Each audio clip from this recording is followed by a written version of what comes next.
When it comes to trading, charts, strategies, that's just the tip of the iceberg. The real battle, man, that's the one happening right between your ears. It's the silent force that dictates every single win and loss. And today, we're going to expose the psychological traps that every single trader falls into. What is that voice? You know the one. It makes you hesitate for just a second before you click the button? That feeling in your gut that somehow sabotages your most picture-perfect trade setup? Well, that's the invisible chain we're talking about today. And trust me, it's holding back so many traders from what they could be. Well, that chain, it's got a name, and it's fear. It's the ghost in the machine of the markets, and today, we're gonna hunt it down.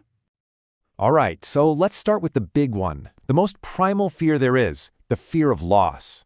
Now, this isn't just some vague feeling. It's a powerful, powerful psychological trap that your brain is literally hardwired to fall into. So check this out. This visualizes something called loss aversion. And what some groundbreaking research found is that the psychological pain of losing $100 is about twice as powerful as the pleasure of gaining that same amount. See, your brain isn't really wired to hunt for big wins. No, it's wired to duck and cover, to avoid pain at all costs. Okay, so how does this little brain quirk actually show up in your trading? Well, it's panic selling the second a chart takes a little dip. It's clinging to a losing position like it's a life raft, just hoping it'll float back up. It's standing frozen, looking at a huge opportunity, but you're paralyzed because you remember a loss from the past. This fear, it isn't a shield, it's a cage. And this quote right here, it just nails the dangerous shift that happens. You stop playing to win. Instead, you start playing simply to not feel the pain of losing.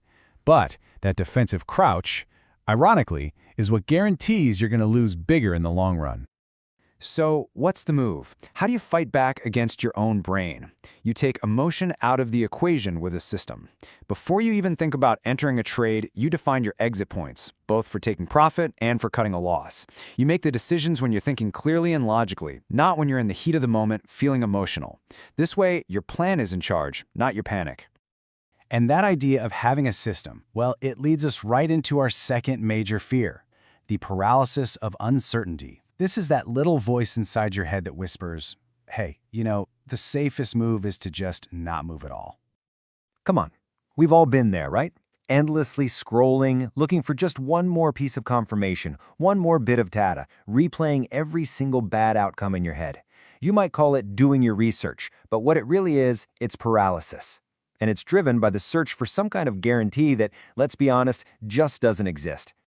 But here's the hard truth, the real reality check. Certainty is a total illusion. The market is never going to give you a perfect green light. The world isn't going to give you a sign. The only thing that ever gets results is taking action, even when you're not 100% sure. Look, to beat this, you've got to make a fundamental shift in how you think. You have to stop looking for certainty and start thinking in probabilities. A pro trader isn't trying to be right 100% of the time. That's a fool's game. They're just focused on making smart bets that have good odds, over and over again. They get that uncertainty is simply the price you pay for a ticket to the opportunity. All right, this one gets personal. It's the fear of being wrong. And this isn't just about money anymore. This is about our ego, our identity, and that deep, deep need we all have to just be right. Think about it. The second you go online and boast about your genius trade or post your big analysis, you've just changed your identity to whether that trade works out. So now, when that trade goes south, it's not just a loss of money. It's a public failure. It feels like a direct attack on your ego. And this is where things get really dangerous. The ego? It's like a knight trying to defend a sandcastle against a tidal wave, desperately trying to protect the bad decision from the reality of the market. The professional, though? They see that crumbling castle not as a failure, but as data. They study the ruins, they learn from it, and they move on. They're looking for profit, not for validation. You got to remember this one thing. The absolute best traders in the world are wrong all the time.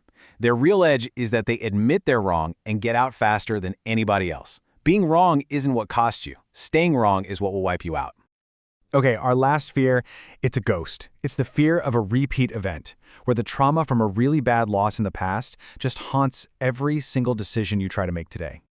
So maybe you got absolutely wrecked on a trade once, Or maybe you bought the exact top of a massive rally. The pain from that was real.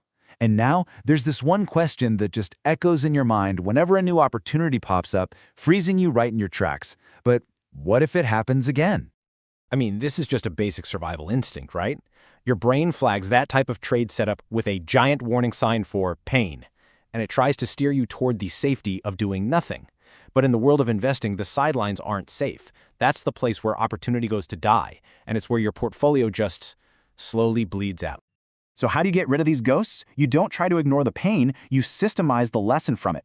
You got liquidated? Fine. From now on, a stop loss is non-negotiable. You used way too much leverage? Okay, now you use strict position sizing on every single trade. You transform that raw, painful memory into a cold, logical, unbreakable rule, and suddenly that fear no longer stops you, it protects you. Okay, so we've looked at all these inner demons, right? And now we get to the big takeaway. And it's going to require a pretty radical shift in how you see things, a totally new way of looking at that invisible chain. So we've walked through the trap of loss, the paralysis of uncertainty, the prison of our own ego, and the ghosts of trades past. And this whole time, we've basically been treating fear like it's the villain of the story. But what if it's not? What if we've been looking at this whole thing completely backwards? This right here, this is the final, most important reframe. See, for most people, for the crowd, fear is a giant red stop sign. It tells them to avoid risk, that the move is already over. But for the pros, fear is a compass. Think about it. When everyone is greedy and completely fearless, the opportunity is probably long gone. But when fear is so thick you can feel it in the air, when everyone else is sprinting for the exits, that is the moment of maximum opportunity. Fear isn't showing you danger, it's showing you the doorway. So from now on, when you feel that knot in your stomach, you have to ask yourself a different question. Is this fear telling you to run away, or is it a beacon showing you exactly where you need to enter?